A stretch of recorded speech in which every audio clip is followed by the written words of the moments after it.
예, 여러분 안녕하세요. 반갑습니다.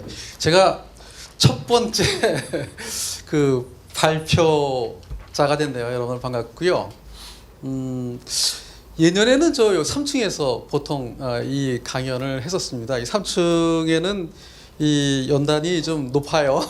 그래서 이제 뒤에 계신 분들이 제가 키가 작아서 보기가 쉬웠는데 오늘은 어떤가 모르겠습니다. 어쨌든 제가 연단 위에 올라왔습니다.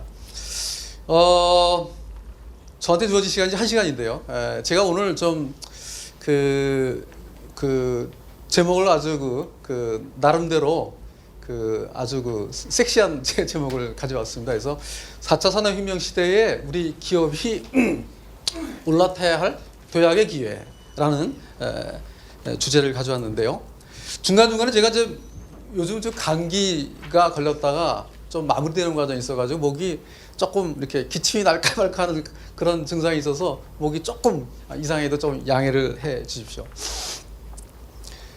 저는 사회자님께서 저에 대한 소개를 해주셨는데 대체로 변한 내용은 없고 제가 자꾸 제 역할이 한두 가지씩 최근 들어서도 좀 추가되는 게 제 이력의 좀 특징인 것 같습니다. 어쨌든 국내에서 그리고 이제 종종 국외에서 4차 산업혁명에 대한 이야기, 또 조금 작게 보면은 스마트 공장에 대한 이야기, 또 좀 더 작게 보면은 기업 혁신에 대한 이야기, 이런 내용들을 나누고 있습니다.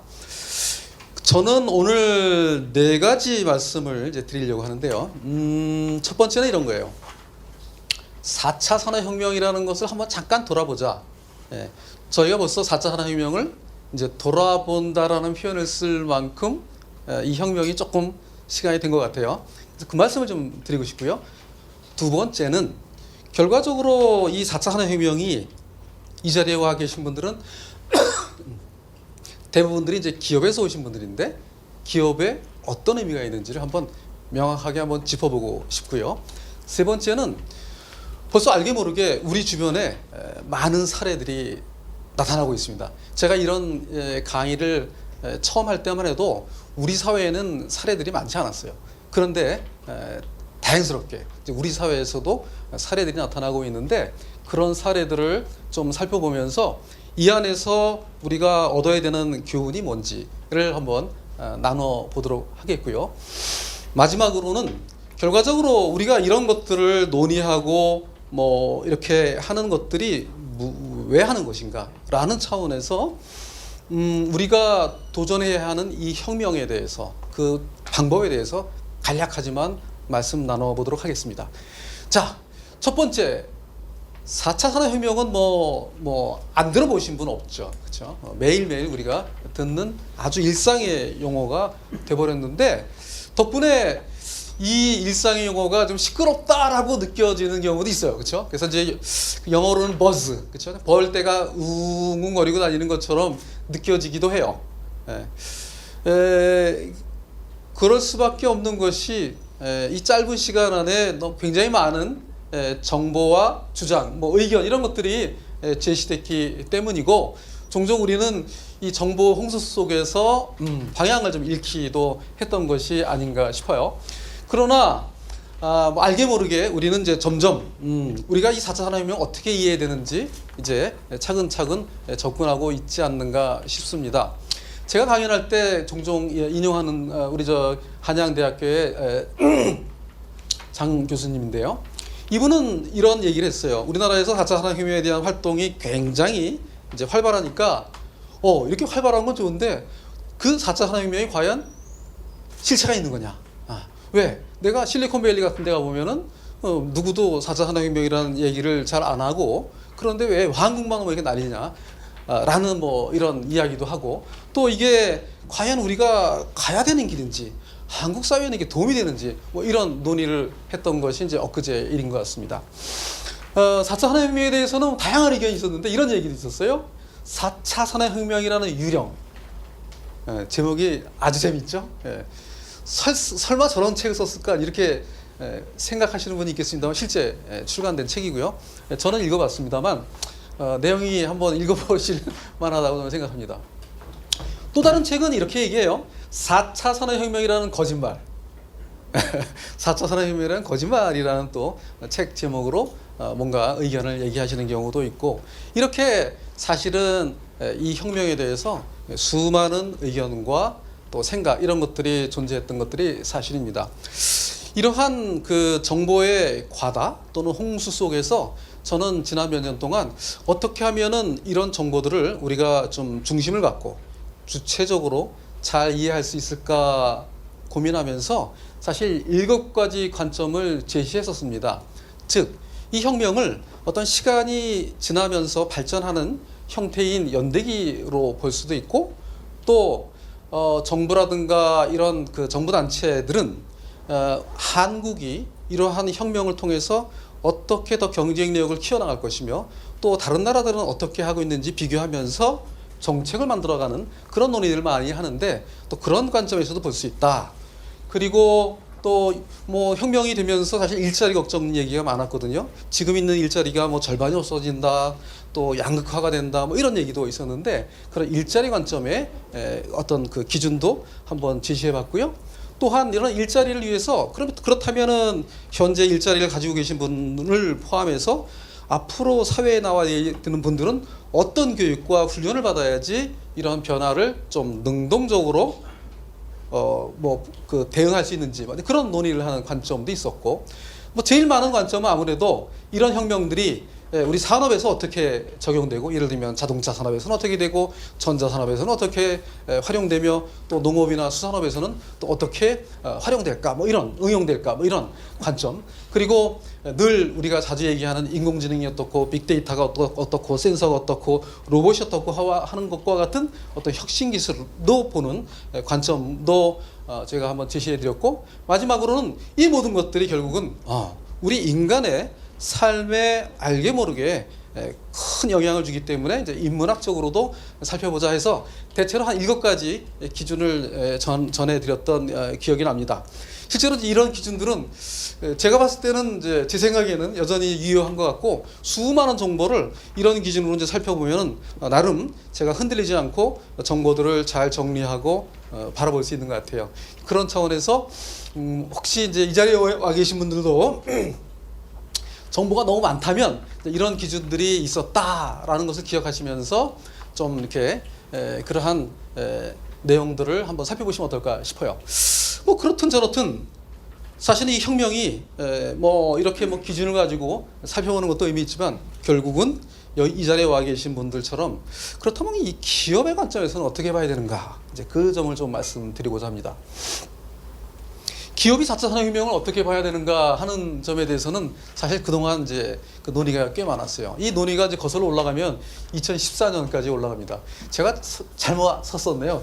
여기가 공기가 내려오는데 자꾸 여기 밑에 있으니까 목을 간질간질하게 만드는 거예요. 찬 공기가. 이쪽으로 좀 옮겨야 되겠습니다. 죄송합니다. 2014년부터 이제 이런 논의가 있었는데, 사실은 처음에는 잘 몰랐어요. 이 변화가 도대체 어디서 오는 거야? 무슨 변화야? 어떤 방향으로 가는 거야? 이런 사실은 이제 궁금증도 있고 조금 놀라기도 하고 이제 그랬었어요. 근데 좀 시간이 지나면서 저희가 뭐 나가서 보기도 하고 또 모셔와서 얘기 청해 듣기도 하고 하다 보니까 별거 아니더라고요. 시간이 지나면서 이게 아주 뭐 하늘에서 뚝 떨어진 이상한 그런 것이 아니고, 사실은 우리가 고민하지 말고 주저하지 말고 뭔가 우리가 할 수 있는 일을 하면 되겠구나라는 나름의 어떤 좀 안도란 말은 좀 이상하고, 어쨌든 간에 좀 이렇게 편안한 어떤 방향을 찾는 계기를 마련했다고 생각합니다. 그 이후로 우리가 이제 오늘날까지 이제 뭔가 하는 활동들을 해 오고 있는데요. 결과적으로 살펴보니까 기업들은 이 4차 산업혁명이라고 하는 속에서도 이전에 했었던 우리가 익숙했던 것들을 위해서, 또는 그것들을 더 잘하기 위해서 활약하고 있다는 것을 알 수 있었는데, 그 내용들은 결국 이런 거였습니다. 원가라든가 품질이라든가, 또는 시장에 어떻게 더 빨리 어떤 출시를 하거나 또는 전달하거나 이런 거. 그 다음에 또 시장에서 수시로 이렇게 요구사항이 바뀌니까 어떻게 우리가 유연하게 능동적으로 대응할 수 있을까, 이런 관점에서 결국은 우리가 어떤 이 활동을 하면 되겠다라는 것으로 요약되는 것을 볼 수 있었습니다. 이러한 변화들이 이제 하나씩 다가오고 있다라는 것을 사실은 알고 있지만 사실은 흥미롭게도 이런 변화에 대해서 어떤 기업들은 좀 이렇게 능동적으로 변화에 대응하기도 하고 어떤 기업들은 좀 여전히 이 변화가 뭐 우리한테 큰 영향을 주지 않을 것이다 이렇게 생각하면서 지나고 있는 것들을 종종 보게 됩니다. 실제 이런 현상들은 뭐 우리나라뿐만 아니라 다른 나라에서도 있었는데 조금 다른 사례지만 예컨대 서비스 산업에서 제가 이제 세 가지 사례를 가져왔고 이 내용들을 좀 다른 제 강연에서 보신 분들 있겠습니다만 이런 도소매 시장에서는 뭐 예를 들어서 뭐 이마트라든가 월마트라든가 코스트코 뭐 타겟 이런 회사들이 전통적인 시장에서 나름 선의 경쟁을 하고 있었는데 새로운 친구들이 나타났어요. 뭐 알리바바니 뭐 아마존이니 뭐 이런 애들이 뭐 나타나 가지고요. 뭔가 시장을 이제 교란하고 있다라는 것을 우리가 이제 경험적으로도 이미 알고 있고요. 또 하나는 이제 비디오 영역인데요. 쉽게 말하면 비디오 가게들이 나름 잘 일하고 있는데 엉뚱하게 뭐 넷플릭스니 뭐 유튜브니 뭐 이런 새로운 주자들이 나타나서 이제 이 시장을 또 바꾸는 것을 우리가 경험할 수 있고요. 뭐 신용카드 시장도 마찬가지입니다. 서비스 시장뿐만 아니라 이런 제조 시장에서도 적지 않게 변화들이 오고 있는데 간단한 예로 자동차 시장에서만 봐도 정말 듣도 보도 못한 그런 새로운 주자들이 전통적인 자동차 시장에 뛰어들면서 굉장히 큰 역할을 하거나 영향을 미치는 것을 볼 수 있습니다. 이런 변화를 제대로 대응하지 못해서 결과적으로는 어떤 기업들은 상당히 어려움을 직면하기도 하고 어떤 기업들은 아예 문을 닫는 일들도 벌어지는데요. 예컨대 월마트 같은 기업들은 뭐 아주 정말 월마트가 봤을 때 아마존은 사실 정말 우스운 존재였으나 현재로는 그 아마존은 월마트를 훨씬 능가하는 수준의 주가를 가지고 있기도 하고요. 오늘 아침에도 사실 저는 이제 그 아마존에 대한 연구를 하다가 왔습니다만 이 회사의 그 내부 역량이라든가 활동하는 걸 보면은 4차 산업혁명이 말하는 모든 걸 다 갖고 있어요. 모든 거를 거의 정말 우리가 말하는 모든 것을 다 가지고 있을 만큼 정말 새로운 변화를 능동적인 게 아니라 아예 최선도에서 이렇게 이끌어가는 모습을 볼 수 있고요. 비디오 영역에서는 블록버스터라는 회사는 뭐 망해버렸어요. 그러나 잘 아시는 바와 같이 넷플릭스라는 회사는 승승장구하고 있고요. 또 스마트폰 업계에서는 잘 나가던 그 블랙베리라는 회사가 그 아이폰의 등장을 아주 우습게 알았다가 지금 아주 어려움을 직면하고 있기도 합니다. 자, 이런 사례를 사실은 동서양을 막론하고 이런 사례들은 뭐 수도 없이 많은데 우리가 이런 사례들을 경영학 쪽에서는 아주 이제 간단한 방법으로 이제 명제를 만들고 정리를 하는데 윤석철 교수님께서 아주 훌륭한 일을 하셨어요. 이분이 하신 일은 기업들이 흥망하는 것은 결국은 기업 생존 부등식을 만족시키지 못해서 그렇다라고 아주 간략하게 설파를 해주셨는데요. 이 내용은 이렇습니다. 모든 기업들은 이제 어떤 가격이 있을 텐데 그 가격보다는 그 상품을 만드는 원가가 더 싸야지 회사가 살아남는다. 이런 이제 아주 말씀을 하셨고요. 당연한 얘기죠. 근데 또 하나는 이것만으로는 안 되고 또 하나는 그것을 사는 그 상품을 사는 사람 입장에서 내가 지불한 것보다 뭔가 더 가치가 있다라는 것을 느껴야만 그 회사에는 살아남을 수 있다. 이런 아주 간단하지만 아주 명확한 명제를 남기셨는데 사실 이제 우리가 이 정도 명제는 공리급 명제라고 얘기합니다. 그러니까 특별히 이렇게 입증을 안 해도 입증되는 거를 우리가 이제 공리라고 얘기하는데 뭐 워낙 당연하게 보이는 이제 그런 내용이죠. 자, 그런데 이와 같이 기업들의 흥망성쇠를 잘 설명하는 그 생존 부등식을 우리 4차 산업혁명 관점에서 왜 이렇게 관심 있고 또 4차 산업혁명이라는 것이 이렇게 뭐랄까요 아주 흥미롭게 보고 있냐 하면은 지금 우리가 말하는 이 4차 산업혁명을 하면 할수록 여기 보이는 것들이 이제 4차 산업혁명을 수행하는 어떤 활동 모습이에요. 예컨대 뭐 디지털화를 한다라든가 스마트화를 한다라든가 또는 연결화를 한다라든가 뭐 이런 것들이 대체로 4차 산업혁명. 우리가 뭐 지금 이 혁명은 뭐 지금만 있었던 게 아니라 1차, 2차, 3차도 있었지만 이 4차 산업혁명은 이와 같은 특징을 아주 유별나게 이제 진행하고 있는 단계인데, 죄송합니다. 안 되겠습니다. 이게 이 발언 때문에 물 한 잔을 조금 마시고 하겠습니다. 예. 그런데 이 4차 산업혁명의 활동을 하면 할수록 놀라운 사실은 제품이 가지고 있는 본래의 어떤 기능, 이런 것들이 점점 다른 기업의 제품이나 상품보다 나아지고, 동시에 우리가 말하는 이 제품의 원가가 떨어지며 또 그 고객이 느끼는 그 제품이나 서비스의 가치는 올라가는 그런 놀라운 사실들을 이제 알게 된 거죠. 이런 이 사실 때문에 사실은 우리가 이제 4차 산업혁명에 열광하고 있는 것이라 말씀드릴 수 있습니다. 이거는 제가 간단히 이렇게 주장하는 것이 아니라 실제 수많은 이제 사례들이 이런 것들을 이제 보여주고 있는데요.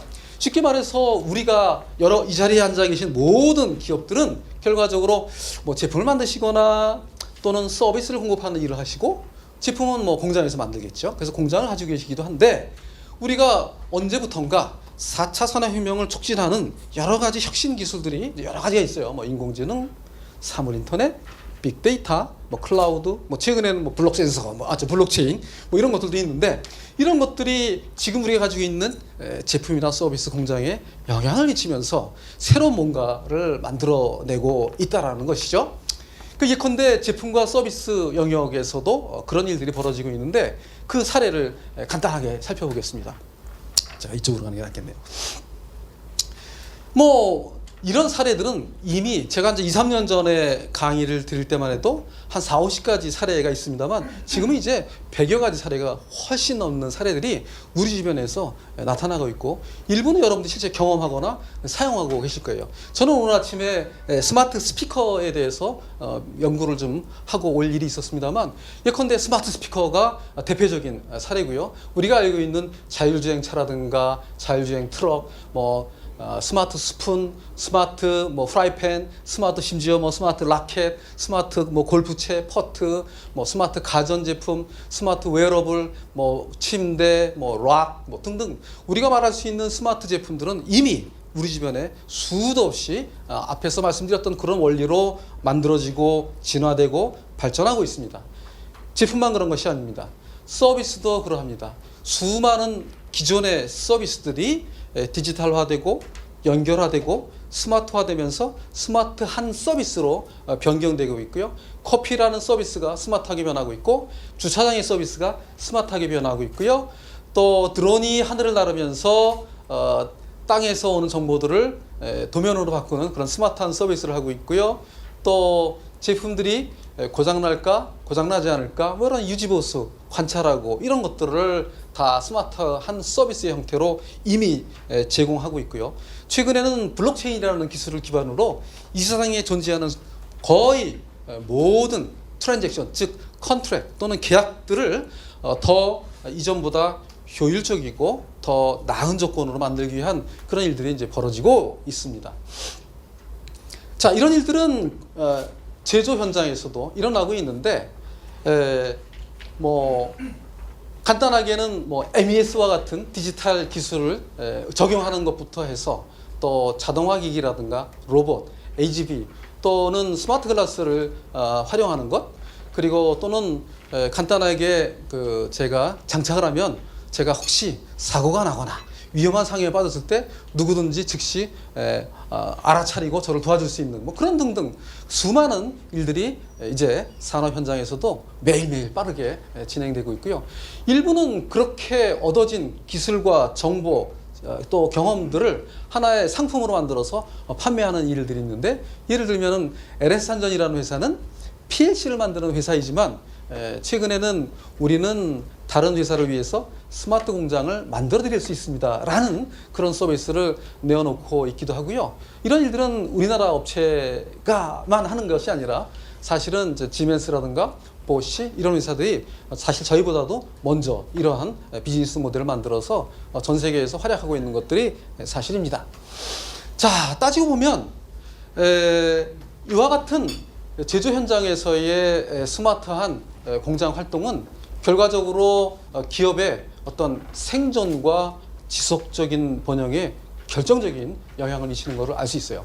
즉 이와 같은 만약에 동일한 조건의 제품이 있다면, 동일한 사양의 제품이 있다면 이런 스마트 제조 환경을 갖는다는 것은 더 좋은 원가 경쟁력을 확보할 수 있다라고 말씀드릴 수 있으며, 동시에 고객들이 느끼는 가치는 더 높게 만든다는 것을 의미합니다.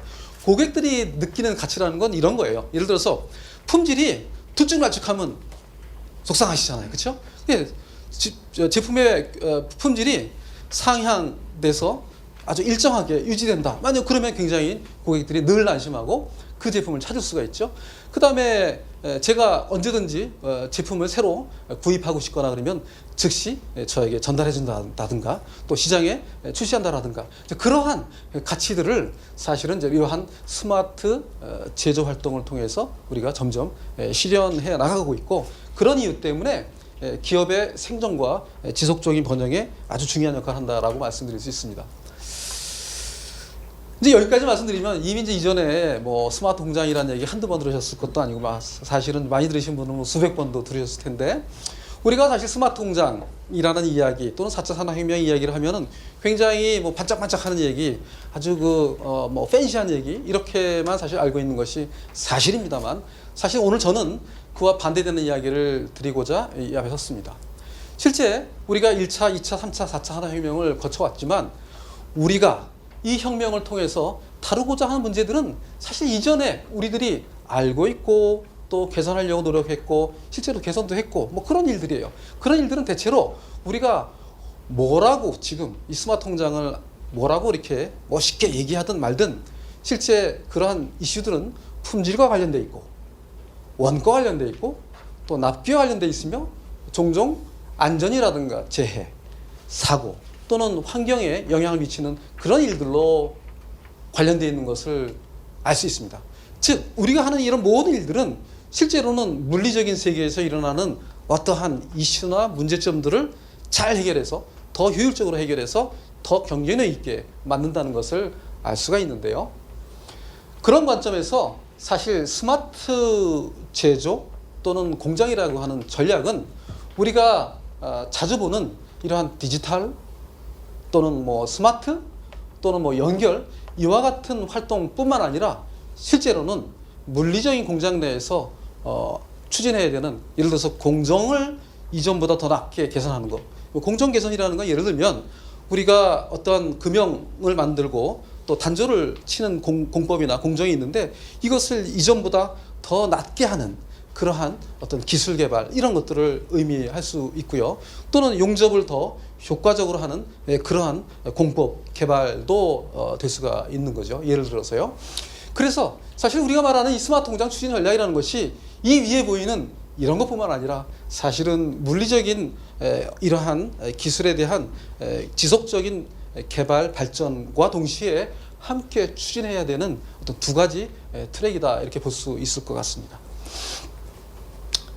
실제로 우리 현장에 가보면 이제 품질이라고 하는 이슈와 문제들이 많이 여전히 존재하는데, 우리는 이 자리에 와 계신 모든 분들의 이제 이유는 결과적으로 그 품질들을 근본적으로 좀 해결할 수 있거나 이제 이렇게 하기 위해서 오신 건데요.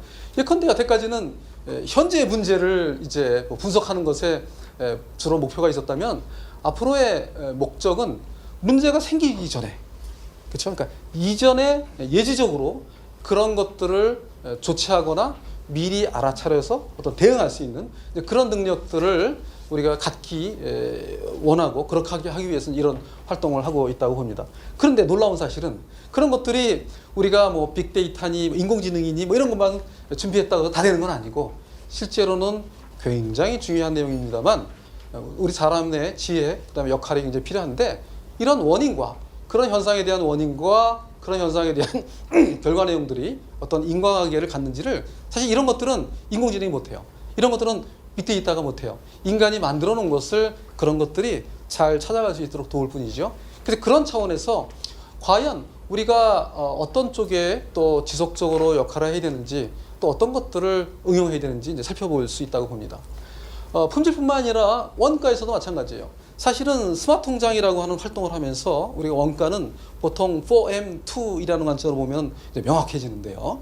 사실은 직접 재료비에서 또 간접 재료비에서 우리가 어떻게 개선할 수 있는가 이런 걸 찾아볼 수가 있죠. 대체로는 제 경험을 보면은 이제 직접 재료비에서는 많은 어떤 뭘까요? 개선하는 거는 이제 여지가 많이 남아있지 않아요. 그러나 간접 재료비 쪽에서는 여전히 좀 여력이 있다고 볼 수 있죠. 예를 들면 이런 거죠. 물이나 냉각수를 쓰거나 또는 오일을 쓰거나 뭐 이런 거죠. 뭐 이런 것들을 이전보다 더 효율적으로 관리하거나 사용할 수 있다. 그걸 통해서 어떤 비용을 줄일 수 있다. 이런 얘기가 되어 있고요.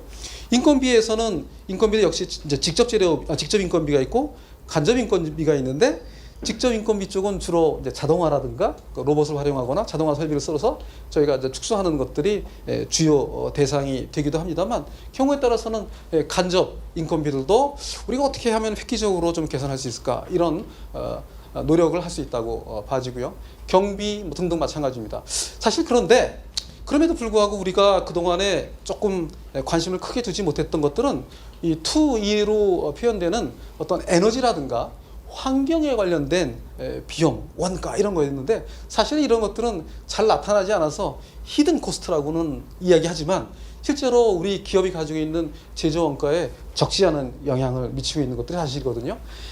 우리가 보고 있는 이런 스마트 통장의 활동들은 다행스럽게도 이와 같은 히든 코스트를 어떻게 우리가 효과적으로 또 접근해서 해결할 수 있는지 개선할 수 있는지 그 방법들을 보여주는 것이 사실입니다. 물건을 만들어서 제 시간에 또는 원하는 시간에 빨리빨리 납품하도록 하는 그런 능력들도 마찬가지겠고요.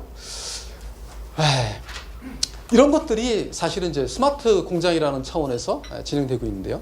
자, 이제 이러한 조금 이제 제가 정리된 그 어떤 그 개념적인 말씀을 이제 드렸다고 하면 이제부터는 제가 간략히 실제 산업 현장에서 가능하다면 우리나라 현장에서 나타난 사례들을 가지고 과연 어떻게 어떤 일들이 벌어지는지 좀 살펴보면서 최종적으로는 여기서 얻을 수 있는 우리들의 이제 어떤 교훈이 뭔지 한번 살펴보도록 하겠습니다.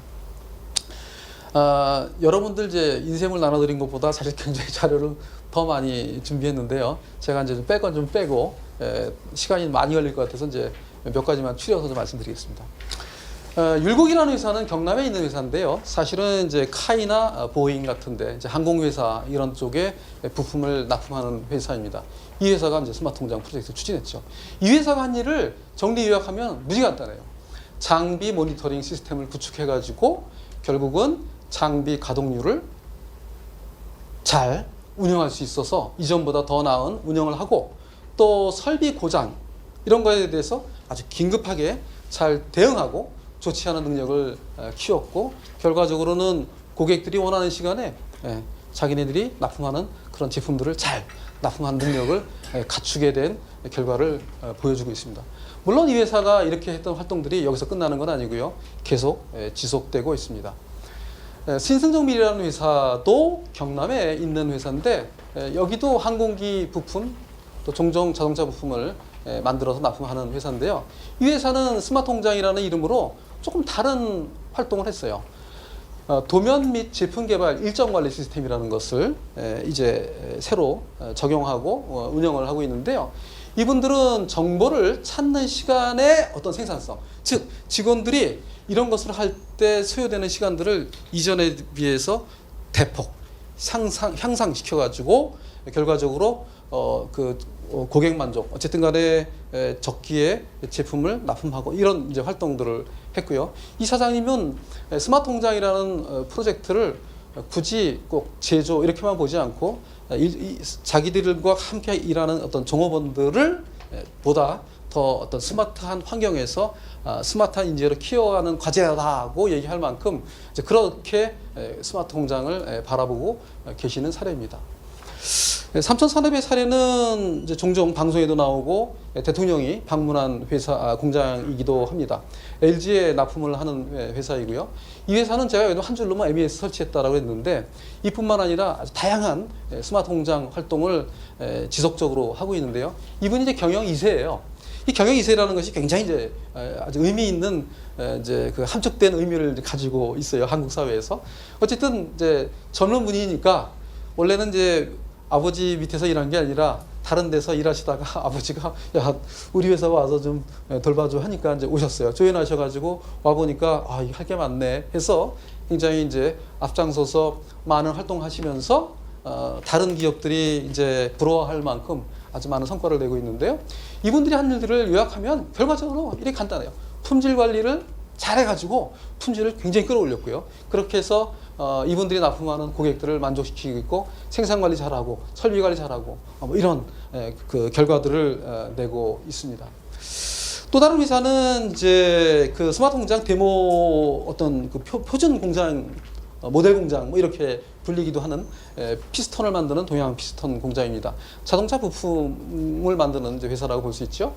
이 회사도 정부에서 적지 않은 이제 자금을 지원받음으로 해서 여러 가지 활동을 했는데요. 대체로 생산 시스템을 이제 고도화하거나 자동화하는 일, 그 다음에 이제 모니터링 시스템도 만들고 또 이 여기서 만드는 이런 제품에 대한 어떤 품질 이력 관리 시스템을 만들었어요. 그래서 그리고 이제 일부는 데이터를 분석을 해서 어떤 사람이 의사결정하던 것들을 점점 숫자 또는 데이터 중심으로 의사결정하는 그런 내용으로 이제 점점 그 업무들을 이제 개선해 나갔는데 이분들은 이런 활동을 통해서 이런 것들을 이루었다고 얘기합니다. 결과적으로 자기네 회사에서 일하는 이런 모든 분들은 지식근로자라고 스스로 칭하시면서 우리 지식근로자들의 어떤 생산성들을 훨씬 올리게 됐다 이렇게 말씀하시는데 사실은 이 회사는 이러한 활동한 덕분에 다른 기업으로부터 새로운 수주 그런 것들을 이제 얻을 수 있어요. 100억 원 정도의 어떤 그러니까 원래 이제 기존에 납품하던 회사도 있었지만 이런 활동들이 하게 되면 사실 이제 새로 신규 기업들도 이런 회사들의 성과나 이런 것이 이제 관심이 당연히 있게 됐죠. 그래서 이제 100억이라고 하는 매출을 추가로 받은 사례이기도 합니다. 화신전공이라는 회사는 이제 자동차 부품 만드는 회사인데요. 이 회사는 실시간 모니터링 시스템을 구축하는 일로 스마트 공장 프로젝트를 추진했고요. 결과적으로 생산 관리 또 납기가 개선된 사례이고요. 대성 ING 뭐 비슷합니다. 현장에서 이제 검사하는 활동들을 자동화했고요. 초, 중, 종 품질 관리를 할 수 있도록 했고요. 대체로 흥미롭지만 사실 많은 회사들이 MES를 설치하는 것을 볼 수 있어요. 사실 MES가 없으면 이와 같은 품질 관리가 하기가 쉽지 않거든요. 저희가 어떤 측정한 데이터를 어떻게 수집을 하고 연결을 할지 MES가 없다면 쉽지 않죠. 이제 그런 차원에서 MES는 대체로 기본적으로 설치하면서 이제 이런 활동을 하기 위한 뭐 비전 검사기라든가 센서, 뭐 리더기 이런 것들을 이제 같이 설치해서 이 회사 같은 경우에는 이제 불량 제품을 절대로 우리 고객한테 내보내지 않는다라는 그런 이제 자부심을 이제 얻게 된 사례입니다. 영신공업은 아주 단순한 제품을 만드는 회사예요. 뭐 볼트, 너트 이런 것을 만드는 회사인데요.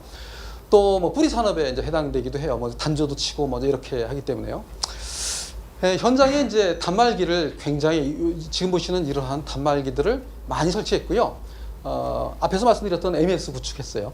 그리고 뭐 바코드라든가 바코드 리더 또 센서 같은 것들을 많이 설치해서 데이터 수집 뭐 이러한 분석 이런 것들을 좀 더 체계적으로 할 수 있는 일들을 했고 사실 생산 실적 관리들이 이전에는 여전히 잘한다고는 하지만 여전히 종종 다시 가서 확인해야 되고 매뉴얼 작업해야 되고 뭐 이런 것들이 대폭 개선된 성과를 얻었고 또 로또 추적 관리 또 선의 선출 이런 것들이 훨씬 이전에 비해서 쉬워졌고요. 기본적으로 뭐 품질 관리들이 대폭 좋아지는 것들이 하나의 이제 공통된 현상이라고 볼 수 있습니다.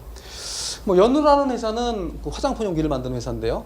화장품 용기를 만들다 보니까 이제 사출기를 많이 활용하는데 이 MES를 이제 설치하고 여기는 이제 생산 계획 시스템을 추가로 설치를 했어요. 그래서 실적 관리, 품질 관리, 뭐 금형 또는 설비 관리하는 이제 이런 것들을 하나의 프로젝트로 담았는데 결과적으로 이런 용기 쪽에서는 이제 대체로 이제 다품종 대량 생산하는 사례들이 많은데 이런 것에 이제 유연하게 대응할 수 있는 그러한 이제 성과를 얻었고 또 이런 설비, 여기서 보시는 바와 같이 설비들이 굉장히 많은데요. 이런 설비들의 어떤 유휴 시간들을 줄이고 그 생산성을 이제 많이 끌어올리는 그런 성과를 얻은 사례입니다. 뭐 유남전기 시간을 보면서 설명드리겠네요. 오케이. 유남전기는 이제 그 자동차용 이제 에어컨 그 필터 드라이어를 이제 제조하는 회사인데요. 여기는 이제 흥미로운 게 앞에서 했던 것과 뭐 비슷한 사례들도 있습니다만, 여기 보시면 알겠습니다만 삼정 OS라는 활동도 했어요. 많은 분들이 그래요. 스마트 통장 하면은 야, 뭐 삼정 OS 하는 게 스마트 통장 프로젝트 맞냐? 뭐 이렇게 이제 약간 이제 볼멘 소리 하시는 분들도 계세요. 어떻게 생각하시나요? 저는 삼정 OS를 반드시 해야 된다고 봅니다. 그러니까 사실 그런 삼정 OS의 기본도 되어 있지 않은데 스마트 통장 아무리 해봐야 생산성이 안 올라요. 그러니까 만일 스마트 통장 프로젝트를 하려고 했는데 우리 회사가 정리정돈 청소 청결도 안 되고 정품 정일치 이런 게 잘 안 됐다. 그럼 그거부터 해야 되는 거죠. 실제로 제가 현장에 나가보면 그렇지 이런 것들을 못하는 회사가 꽤 많아요. 근데 그런 회사들은 당연히 이거부터 하라고 안내해 드리는 게 맞고, 이게 스마트 통장이냐라고 아유할 것이 아니라 결국은 우리가 뭐 디지털이다, 뭐 스마트다 이런 그런 팬시한 얘기 하려는 것이 아니라 기업이 가지고 있는 근본적인 문제를 해결해서 우리 회사의 경쟁력을 끌어올리는 것이 목표라면 당연히 해야 되는 거죠. 그러니까 이 회사는 이제 그런 사례, 대표적인 사례예요. 당연히 뭐 MES, ERP 갖고 있었는데 이것들을 더 연결시켜서 이제 성과를 보는 회사입니다. 뭐 원가도 좋아졌고 제조 생산성들이 많이 좋아진 그런 사례고요. 프롬파스트는 이제 플라스틱 배관 자재 회사고요. 뭐 비슷합니다. 차이가 있다면 이제 호폭이 여기 이제 그 뭐죠? 인젝션 몰딩 할 때 이제 그 재료를 넣는 그 호폭이에 그 재료를 넣는 양을 계량하는 이제 시스템을 그 활용을 해서 어떤 그 품질 관리를, 그러니까 품질, 거기서 나오는 제품의 품질들을 좀 더 균일하게 관리하는 이제 그런 성과를 얻었고, 또 이와 같은 이제 활동을 만들고 났을 때 이 사실은 많은 기업들이 자기네가 만들어낸 제품의 수량이나 이런 것들을 즉시 모르는 회사들이 굉장히 많거든요. 이제 그런 것들을 자동 집계할 수 있도록 한 이제 사례라고 봅니다. 뭐 몇 가지 더 남아 있는데 살펴보시는 바와 같이 사실 우리 주변에서 나타나고 있는 주로 중소 중견기업의 사례입니다만, 이런 현상들은 여러분들이 놀랄 것도 없이 사실은 누구나 경험할 수 있고 누구나 저 정도면 우리도 할 수 있을 것 같네 와 같은 수준의 비교적 단순하고 작은 규모의 이런 프로젝트들이 굉장히 많이 벌어지고 있는 것들을 알 수 있습니다. 그동안 사실은 한 7, 8천 건의 이런 프로젝트들이 국내에서 이제 그 시행된 바가 있었고요.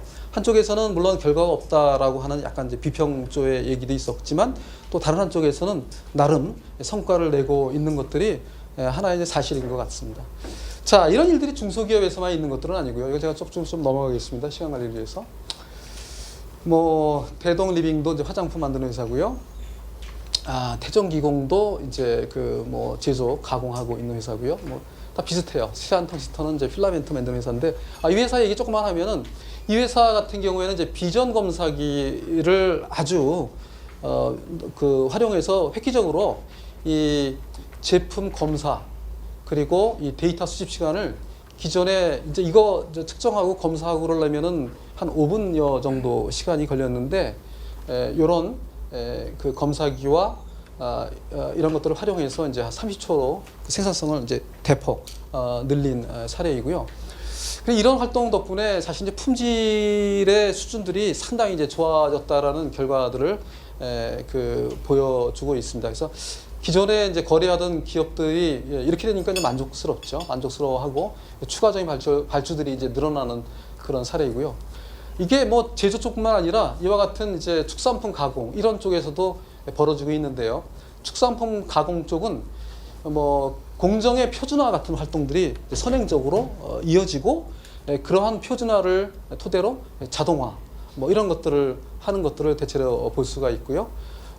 사실은 이러한 이제 식품들은 제일 중요한 게 이제 품질, 즉 맛의 그 균일함을 이제 지키는 게 중요한데, 이러한 스마트 공장 프로젝트를 통해서 그러한 맛 관리를 잘 하고 덕분에 이제 해외 시장 뭐 진출 뭐 이런 기회를 얻고 있는 사례라고 볼 수 있습니다. 넘어갈게요. 이것도 뭐 굉장히 많죠. 예.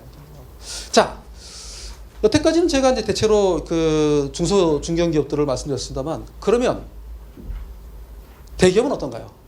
우리나라에는 대기업의 이제 스마트 통장을 추진하는 대기업의 수가 제 2회로는 대체로 한 50여 개의 기업들이 이와 같은 스마트 통장 프로젝트들을 알게 모르게 추진하고 있어요. 물론 어떤 기업들은 매스컴에 잘 알리기도 하고 어떤 기업들은 그냥 내부에서만 이제 그냥 활용하기도 하는데, 대체로 이제 포스코 같은 회사들은 외부로 많이 알리는 편이고, LG전자 같은 경우에는 외부로 얘기를 잘 안 하시더라고요. 현대자동차 같은 경우에도 잘 안 하시는 편이고요. 어쨌든 포스코는 철강을 만드는 회사고요. 이 회사는 자기네가 50년 동안 축적한 노하우에 결과적으로는 IoT, 또 빅데이터, 그리고 인공지능을 합성한, 소위 융합한 포스 프레임이라는 것을 만들었어요.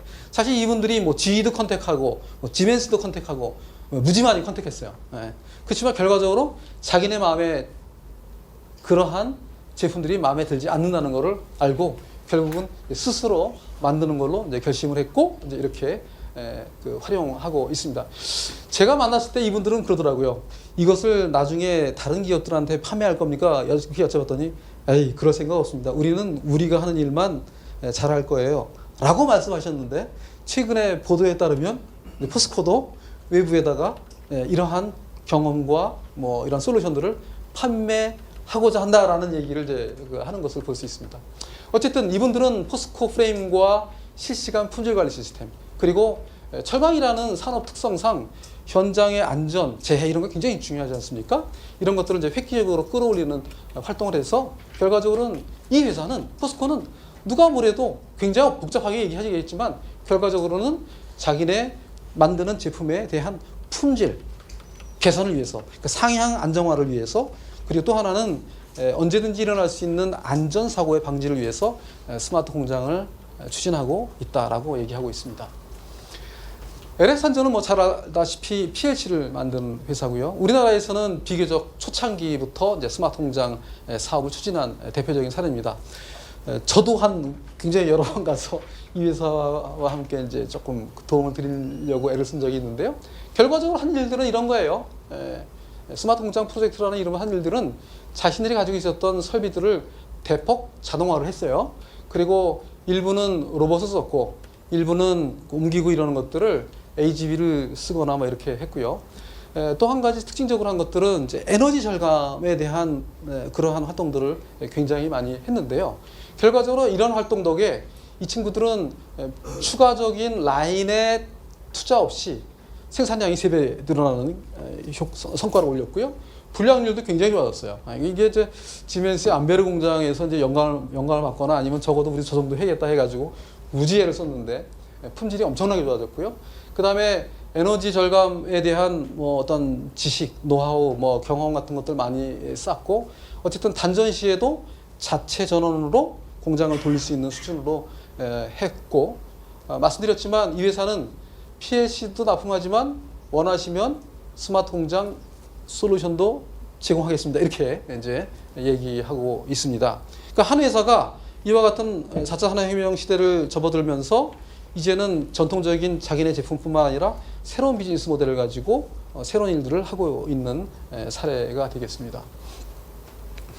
아마 이 자리에는 이제 의약품 쪽에서 오신 분도 있는 걸로 알고 있는데요. 한미약품은 이런 사례는 굉장히 좋은 사례예요. 왜냐하면요, 우리가 스마트 공장 프로젝트를 하면서 어려운 거는 기존의 공장을 뜯어고치기 때문에 어려워요. 근데 사실 제일 쉬운 프로젝트는 뭐죠? 새로 짓는 거예요. 새로. 이 회사는 새로 졌어요. 그래서 이런 쪽에서 이제 일 잘하기로 유명한 이제 일본 쪽 회사하고 유럽 쪽 회사, 그리고 이제 국내 회사들을 불러 모아서 사실 우리가 이야기하고 있는 좋다는 것을 다 이제 넣고 이렇게 해서 새로 공장을, 지금 사진 보시는 바와 같은 공장을 만들어서 운영하고 있는데, 24시간 무인 운전, 또 생산 능력이 이제 기존 대비해서, 이제 뭐 기존 대비라는 건 이전의 그 공장 대비해서 2배 정도, 그리고 글로벌에서 말하는 수준의 안정된 품질 확보, 뭐 이런 것들. 그래서 어떤 상황에서든지 우리는 경쟁력이 있다라고 이제 자부심을 갖고 이야기하는 수준의 성과를 올린 것으로 알려져 있습니다. 자, 여기 특별히 이제 부산인데요. 부산은 전통적으로 신발 산업이 상당히 이제 괜찮았죠. 그런데 어려워지니까 어떻게 됐어요? 다 외국으로 나갔어요. 우리나라에서 뭐 한 달에 한 900불, 1000불 월급을 줘야 되는데 그때 중국에 나가면 200불만 줘도 되니까 당연히 이제 중국에 나갔었죠. 그랬었던 신발 기업들이 점점 돌아오고 있는데 그런 회사들이 대체로 이제 녹산단지로 돌아오고 계시고 가능하면 이 단지 내에서 서로 이제 협업을 하는 것 때문에 돌아오신다고 저는 이해를 하고 있고요. 대표적인 회사들이 이제 나노텍, 트랙스타, 학산 이런 회사들이 있습니다. 정부에서도 좀 지원도 좀 하고 뭐 있는 것으로 알고 있습니다만 지능형 신발 제조 공장들을 만들기 위해서 여러 가지 노력을 하고 있는데 신발이라는 게 사실은 다 자동화할 수는 없어요. 여전히 이제 사람의 어떤 그 도움이 필요한 공정들이 여전히 이제 많은데 어떠한 이제 영역에서는 또는 어떤 맞춤형 신발 이런 쪽에서는 뭐 아디다스가 했던 것처럼 우리도 풀 오토메이션을 해서 굉장히 이제 좋은 그 제품 신발을 시장에 내놓을 수 있다 이렇게 보는 거죠. 그래서 그런 차원에서 이제 사실은 이제 그 다시 부산으로 돌아오고 있는 현상들이 일어나고 있고요. 보시는 바와 같이 제품 차별화도 하고 있어요. 예컨대 우리가 스마트 공장이라고 하니까 무슨 제조에 관련되는 것만 하는 게 아니고 아까도 제가 말씀드렸지만 제품이 기본적으로 사양적으로 가져야 되는 좋은 것들은 계속 끌어올리는 거죠. 끌어올리고 그러니까 바닥에 미끄러짐 방지하는 것이 사실 신발에서는 굉장히 중요한 기능인데 그런 기능들을 이제 개선하면서 동시에 이와 같은 지능형 공장 또 라인을 통해서 원가 경쟁력을 이제 확보하는 그런 활동들을 하고 있고요. 근본적으로는 신발 산업이 노동 집약 산업인데 이것을 탈노동 산업으로 만들자라는 것이 지금 부산에서 이루어지고 있는 스마트 공장 활동 모습의 한 사례가 되겠습니다. 자, 제가 여태까지 살펴본 사례들은 대체로 한 공장에서 어떻게 일들을 하고 있는가를 볼 수 있는데 제가 앞에서 제 이력할 때 말씀을 안 드렸습니다만 사실 저는 경상남도를 돕고 있습니다. 경상남도의 스마트 공장이 어떻게 하면 잘 될 수 있을까 이런 것들을 전문위원 자격으로 돕고 있는데 경상남도는 스마트 산업단지라고 하는 프로젝트를 운영하고 있어요. 스마트 공장이라는 것이 우리 공장 내에서 설비가 어떻게 돼 있고 라인이 어떻게 돼 있고 이 안에서 어떻게 효율을 찾는다라는 것이라면 스마트 산단 프로젝트는 이와 같은 공장들이 여러 개가 있는데 이 안에서 이 모든 공장들에게 유익하게 어떻게 생산성을 끌어올리고 여기에 있는 공통의 어떤 자원 또는 재원, 예를 들어서 공간이라는 재원, 예를 들어서 사람이라는 재원, 예를 들어서 뭐 물이라든가 전기라든가 또는 교통 시스템이라든가 이런 자원들을 어떻게 효과적으로 쓸 수 있을까 하는 것이 스마트 산단 프로젝트의 핵심입니다. 그래서 이제 그런 일들이 사실은 이제 부산에서 멀지 않은 지역에서 진행되고 있습니다. 그래서 이제 저는 이제 굉장히 사실은 여기가 어려움이 많긴 많아요. 공장을 새로 싹 지으면 최고인데 기존에 있는 산업단지를 그대로 유지하면서 이제 어떻게 개선할 것인가 이런 관점을 접근하고 있기 때문에 제약 조건은 많습니다만 저는 이제 기대를 그래도 많이 하고 있고 나름 열심히 돕고 있습니다. 이런 일들은 이제 산업 단지뿐만 아니라 이와 같이 항만 이러한 단위에서도 이루어질 수 있는데 잘 아시는 바와 같이 항만의 일들이 자동화되고 있고요. 더 나아가서는 독일의 그 함부르크 항만처럼 인텔리전트한 그 포트로 바뀌는 일들이 이제 벌어지고 있어요. 사실은 알게 모르게 주로 남해안 지역은 이와 같은 스마트 항만 프로젝트가 이제 점점 등장할 것입니다만 이런 일들이 이제 진행되고 있습니다. 이뿐만 아니라 우리가 주로 이제 제조를 얘기했고 또 제가 맨 앞부분에서는 서비스를 얘기했습니다만 이런 일들은 농장이라든가 또는 농수산물에서도 벌어지고 있는 것들이 사실이고요.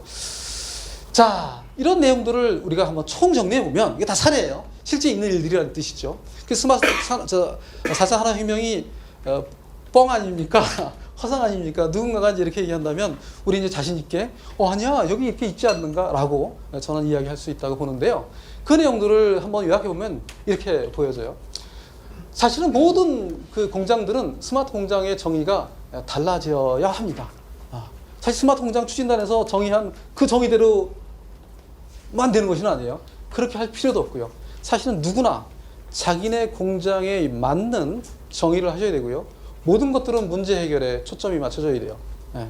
남들에게 보이기 위한 거, 신문에 나기 위한 거 이런 거 아니죠. 또는 정부에서 자금을 좀 조달받기 위한 거 그런 거 아니죠. 그래서 결과적으로는 아이템과 산업이 다르기 때문에 우리에 맞는 생산 방식을 고려한 그런 추진을 해야 되고요. 이런 일들이 문제가 한두 가지가 아니기 때문에 앞에서도 사례에서 보였습니다만 한 번에 하는 게 아니라 단계적으로 보통 해요. 그리고 반드시 중요한 것은 개선한 것이 한 번에 끝나는 것이 아니기 때문에 지속적으로 유지하는 것이 중요한데, 이 유지라는 것은 결국은 사람에 대한 교육, 또 그런 비용을 책정하고 하는 것, 그런 것들이 필요하다는 뜻입니다. 이런 내용들은 물론 여기 이영상 교수님이 이제 더 전문가신데요. 저도 유튜브에다가 이런 내용들을 올리고 있어요. 혹시 기회 되시면 유튜브에서 닥치고 혁명 이런 거 한번 쳐보세요. 이제 제가 이런 내용들을 이제 틈날 때마다 올리고 있습니다. 사실 이런 거 하는 게 저한테 무슨 도움이 되지는 않아요. 혹자는 이런 거 해가지고 뭐 돈 벌려고 그러냐는데, 이거 한 1000명 보셔봐야 저한테 돈 안 옵니다. 절대로 안 옵니다. 돈이 올라가려면 한 100만 번씩 봐야 돼요. 근데 이런 내용들은 절대로 100만 명이 보질 않거든요. 걱정하지 말고 와서 보세요. 자, 마지막으로 이제 10분 남았다고 알려주시네요. 10분 동안 제가 드릴 말씀이 있어요. 여태까지 있었던 내용들은 어쨌든 간에 우리가 뭐 알게 모르게 이론적으로 또는 물론 사례라고 하지만 남이 얘기를 들은 거예요. 여러분들 어떻게 하실 거예요? 여러분들. 제가 이제 이 얘기를 좀 드리고 싶어요. 사실은 제가 물가로 누군가를 모시고 가는 거는 요즘 뭐 정부에서도 도와주고 있고 뭐 지방자치단체 도와주고 있고 많은 분들이 도와주고 있기 때문에 물가로 끌고 가는 건 가능한 것 같아. 제가 보니까요. 그렇죠? 물 먹는 거는 우리가 시킬 수 없잖아요. 아무리 해도 안 먹으면 어떡해. 그렇죠? 사실은 제가 상징적으로 말씀드리지만 저는 많은 기업인들에게 제 강의를 대체 따져보니까 그래도 들어본 사람이 그냥 제가 뻥을 치면 한 10,000분 정도는 들었던 것 같아요. 근데 이제는 모시고는 갔었는데 이제 물을 마시는 거는 들었던 분들이 하셔야 된다라고 저는 말씀드리고 싶고요. 그래서 한마디로 그냥 혁명하세요. 닥치고 혁명하세요 라고 말씀드리고 싶어요. 근데 이런 혁명하려면요 그냥 되지는 않더라고요. 제가 수도 없이 많이 가보니까 결국은 현장을 알아야 되고요. 현장은 누가 알아요? 여러분들이 알죠. 여러분 그 공장을 소유하고 계신 분, 공장에서 일하시는 분들이 아니까 이제 됐어요. 근데 중요한 거는 여기서 쓰여야 되는 기술과 솔루션에 대한 기초 지식은 좀 있어야 돼요. 기초 지식. 이 기초 지식이 없으면 좀 헷갈려요. 그래서 이 기초 지식을 좀 알아야 되는데, 제가 기초 지식을 정리해 보니까 제가 한 170개 정도를 정리했어요. 리스트를 만들었어요. 무슨 소리냐? 여러분들이 이제 전시장에 가죠. 전시장에 가서 우리나라에서 스마트 공장 프로젝트 전시장에 가면은 몇 개가 나올 것 같아요. 전시하러 한 300개에서 350개가 나옵니다.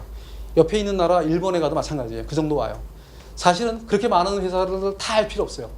여러분들이 사실 근데 현장에 가봐야, 그런 전시장에 가봐야 기껏 많이 보셔야 한 20, 30개 봐요. 그래서 저는 이제 그런 일들을 하면서 170개를 정리했어요. 요약을 해가지고 여러분들한테 드리려고 만들어 놓고 있어요.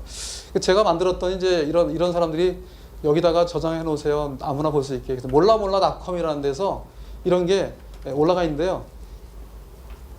중요한 건 공짜예요. 공짜니까 제가 일단 쉬는 시간에 저랑 명함을 좀 교환했으면 좋겠어요. 왜냐면은 제가 이거 링크 걸어 드릴게요. 이런 거 와서 보세요. 중요한 건 이게 한 번에 끝나는 게 아니라 제가 계속 업데이트 시켜요. 계속 올린다고. 지금은 이제 주로 홈페이지가 연결되어 있지만 자료를 받으면 자료도 올려놓고 해서, 근데 이 공부를 좀 해야지 스마트 팩토리를 할 수가 있어요. 이걸 모르면 어렵더라고요, 실제로. 그리고 알고 싶을 때 빨리 알아야지 그냥 찾고 그러면 안 되잖아요. 그렇죠? 그러니까 스마트폰으로 즉시 찾아서 쓸 수 있었으면 좋겠다 해서 이런 거 만들고 있어요. 그래서 이런 것들을 알게 되면요, 어떤 일들을 한다 대체 정해져 있어요. 어떤 일들을 할지는 비교적 쉽게 우리가 공부할 수 있고 준비할 수 있어요. 초보 단계에서는 뭐 디지털 또는 자동화 할 거고요. 그다음에 시간이 더 되면 뭐 CPPS, 즉 사이버 피지컬 시스템도 만들 거고요. 또 예지 보수 이런 거 유지 보수 할 거고요. 또 AR이나 VR도 써서 뭐 사람들의 어떤 실수도 좀 방지할 거고요. 뭐 그런 거 할 거예요. 더 고도화한 일도 할 수 있을 거고요. 근데 이제 기술을 알아야지. 구체적으로 이런 하나 제 사례예요. 기술을 알아야지 써먹을 수 있다는 뜻입니다. 이건 이런 거예요. 조립을 하려면요, 여기서 쫙 비춰줘요. 그러니까 여기서 비춰주는 대로 조립하면 돼요. 그건 좋잖아요. 작업자가, 초보 작업자가 와도 일하는데 어려움이 없고요. 이건 저 AR을, 스마트 고글을 써서 이제 같이 활용하는 그런 사례고요. 그러니까 이런 거를 알자는 그런 말씀입니다. 그런데 또 하나 필요한 거는 이런 일을 하려면 어떤 절차가 필요해요. 이 세상에 절차가 한 가지만 있을 수는 없겠습니다만 이건 제가 제가 확인한, 제가 찾아낸 그 절차인데 대체로 보니까 4단계로 일을 하면 되더라고요. 실제로 제가 여러 차례 현장에서 활용하고 교육 현장에서 또 강의도 하고 또 실습도 해보니까 이 4단계로 하면 대체로 돼요. 사실 제가 이런 것도 만들어서 유튜브에도 올리고 이제 그런 짓을 하는데 스마트 공장 진단을 하루 안에 끝낼 수가 있더라고요. 어떻게 끝내죠? 이 2가지는 돼요. 준비하고 어널리시스는 하루 안에 제가 해보니까 대체로 되더라고요. 물론 이 4가지를 하루 안에 하려고 그러면 쉽지는 않아요. 그거는 좀 준비가 잘 돼 있을 때 얘기고요. 이게 무슨 소리냐? 사실은 우리가 어떤 일을 할 때 절차가 없으면 사실 일하기가 쉽지 않죠. 또 절차라는 것은 사용해야 되는 도구 같은 것들을 요구하죠. 어떤 때는 피시본 다이아그램도 필요하고, 어떤 때는 뭐 다른 저는 이제 팝스라고 하는 것도 있고, 또 뭐 여러 가지 툴들이 있는데 그런 툴들을 이제 써야 돼요. 그런 것들을 알면 그냥 손쉽게 누구나 어렵지 않게 쓸 수 있다는 거고요. 제가 실제로 강의를 해보니까 사람들이 잘 따라하세요. 어떤 분들은 요 P 단계, A 단계까지만 하시는 분도 있고, 어떤 분들은 끝 단계까지 다 잘 또 따라오시는 분도 있고, 또 외국에서 오시는 분들한테도 해보니까 외국 분들도 뭐 나름 잘 따라하는 편이에요. 그 통역 시간 때문에 시간이 좀 더 걸리는 게 문제지 프로세스는 크게 문제는 없는 것 같아요. 자, 좀 정리하면 이렇더라고요. 결국은 우리가 하는 일들은 4단계인데 첫 단계인 P 단계, 즉 준비 단계에서는 어떤 목적을 갖고 스마트 공장을 할 건지, 그래서 어떤 목표를 추진할 건지, 즉 KPI라는 게 있잖아요. 그것을 생각해보고 거기에 관련된 자료를 찾는 단계라고 보시면 되죠. 2번째 단계는 분석 단계예요. 결국은 현장에 있는, 근데 이 현장에 있는 모든 문제는 시장과 고객 입장에서 보셔야 돼요. 시장과 고객 입장. 여러분들 입장이 아니시라 거기서 살펴보면서 문제와 이슈를 찾아내는 단계죠. 이 2가지만 하면 우리 공장의 스마트 공장 수준을 진단했다라고 말씀할 수 있습니다. 자, 이렇게 문제만 찾아냈다고 해서 다 되는 건 아니고, 다음 단계에서는 이 문제를 해결하기 위한 여러 가지 이제 대안들을 찾아내고 순위도 정하고 이러는 거죠. 그 다음 단계는 이제 2단계인데, 2단계는 평가 단계예요. 사실 스마트 공장 하고 나서 이런 사람들이 있어요. 야, 정부에서 하라고 했더니 성과가 없더라. 누구 책임이죠? 제 생각에는 그 회사 사장님 책임이세요. 왜냐하면요, 스마트 공장에 대한 이러한 추진 아이디어는 돈을 들이기 전에, 돈은 여기서 들이는 거거든요. 돈 들이기 전에 평가를 해봐야 돼요. 여기서 ROI가 나올지 말지, 우리가 원래 하려고 했었던 데 정도로 ROI가 나오는지 안 나오는지를 평가하고 확인하고 하는 거예요. 근데 이거 하지 않고서 보통은 요거까지만 해요. 그래서 무조건 돈을 투자해요. 그리고 나서 안 됐다 그래요. 그거는 이것이 문제가 아니라 이제 이걸 건너뛰는 분의 이제 문제죠. 그래서 이 2단계가 굉장히 중요하다라고 저는 이제 많이 강조하는 편입니다. 어쨌든 이와 같은 4단계가 굉장히 간단한 프로세스잖아요. 누구나 상식적으로 이해할 수 있는 단계인데, 그래서 여기서 만약에 충분한 성과가 나올 것 같지 않다 그러면 다시 되돌아와야죠. 더 좋은 아이디어를 뽑아낼 때까지. 그래서 이런 작업들을 해서 이 정도면 되겠다 싶을 때 이제 실제로 뭐 정부에다가 돈도 요청하고 해서 수행하는 거죠. 정리를 하겠습니다. 자, 제가 드린 말씀이 이런 거예요. 결과적으로 4차 산업혁명, 기업들이 생존하기 위해서 정말 중요한 기회와 기회의 조건을 주고 있다. 그리고 많은 현장에서 이런 내용들이 나타나고 있다 말씀드릴 수 있고요. 많은 사례에서 제품, 서비스 현장에서 사례들이 나타나고 있다. 그리고 마지막으로 여러분들이 결심할 때가 됐다. 무조건 닥치고 혁명하자라고 말씀드릴 수 있고요. 그런데 저는 핵심적으로 이것을 강조드리고 싶어요. 여러분들이 주체적으로 하십시오. 주체적으로 하고 컨설턴트도 그때 요청하는 거예요. 처음부터 컨설턴트한테 다 해달라고 할 수가 없잖아요. 여건상. 여러분들이 할 건 하고 또 도움 청할 거는 청하시고요. 중요한 거는 이제 논의, 검토, 연구 그런 거 아니죠. 실천해야 될 때라고 생각됩니다. 경청해 주셔서 감사합니다. 마치겠습니다. 네.